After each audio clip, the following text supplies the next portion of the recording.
Hi friends, welcome to our channel. இன்றைக்கி நம்ம சேனலில் ஒரு சூப்பரான டிஃபன் குருமா தான் பார்க்க போகிறோம். இது இட்லி, தோசை, சப்பாத்திக்கெலாம் ரொம்பவுமே நல்லாயிருக்கும். மூக்கடலை குருமா வாங்க எப்படி செய்கிறதுன்னு பார்க்கலாம். ஃபஸ்ட்டு இது செய்கிறதுக்கு மூக்கடலையே நான் ஒரு 4 மணி நேரம் ஊற வச்சு அது எடுத்து அது கூடவே ஒரு உருளைக்கிழங்கு, மீடியம் சைஸ் உருளைக்கிழங்கு எடுத்து தோல் நீக்கிட்டு போட்டு குக்கரில் ஒரு 4-5 விசில் வேக வச்சிட்டேன். அடுத்து ஒரு கடாயில் எண்ணெய் லைட்டாக ஊற்றி வெங்காயம் மட்டும் போட்டு வதக்கணும். அது கூடவே வெங்காயம் கொஞ்சம் வதங்கினவே சோம்பு, பட்டை, லவங்கம் இதை மட்டும் போட்டு ஃபஸ்ட்டு வதக்கிக்கோங்க. இது வெங்காயம், இந்த சோம்பு, பட்டை, லவங்கம் லைட்டாக வதங்கினா போதும். அடுத்து ஒரு மிக்ஸி ஜாரில் ஒரு கைப்பிடி அளவுக்கு தேங்காய் எடுத்து போட்டு அரைச்சிக்கோங்க. நம்ம ரெடி பண்ணி வச்சுருந்த மூக்கல்லையும் இந்த பதத்துக்கு வெந்துடுச்சு. இந்த அளவுக்கு நல்லா குழைவாக வேகணும். அடுத்து நம்ம வதக்கி வச்சுருந்த வெங்காயமும் போட்டு அந்த தேங்காய் கூடவே போட்டு நல்லா அரைச்சிக்கணும்.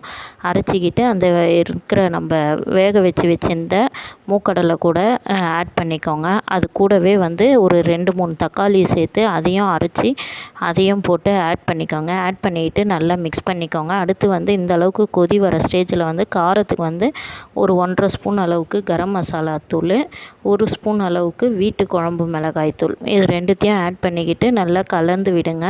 மசாலாலாம் கட்டிக்காத அளவுக்கு நல்லா கலந்து விட்டுக்கோங்க. அடுத்து ஒரு கடாயில் ஒரு கொஞ்சம் எண்ணெய் ஊற்றி பட்டை, லவங்கம், இந்த ஸ்பைசி ஐட்டம்லாம் போட்டு அது கூடவே கறிவேப்பிலை போட்டு தாளித்து எடுத்து அந்த குக்கர்லேயே ஆட் பண்ணிக்கோங்க. தேவையான அளவு உப்பு போட்டு நம்ம ரெடி பண்ணி வச்சுருந்த உருளைக்கிழங்கையும் நல்லா இந்த குழைவாக பிசைஞ்சு வச்சு எடுத்து அதில் போட்டு திருப்பி ஒரு 4-5 விசில் வச்சு எடுத்தோம்னா சூப்பரான மூக்கடலை குருமா ரெடி. ஸோ நீங்களும் இதை ட்ரை பண்ணுங்கள். ட்ரை பண்ணி பார்த்துட்டு எப்படி இருந்ததுன்னு கமெண்ட் பண்ணுங்கள். இந்த வீடியோ பிடிச்சிருந்தால் லைக் பண்ணுங்கள், ஷேர் பண்ணுங்கள், கமெண்ட் பண்ணுங்கள். மறக்காமல் நம்ம சேனலை சப்ஸ்கிரைப் பண்ணிக்கோங்க. தேங்க்ஸ் ஃபார் வாட்சிங்.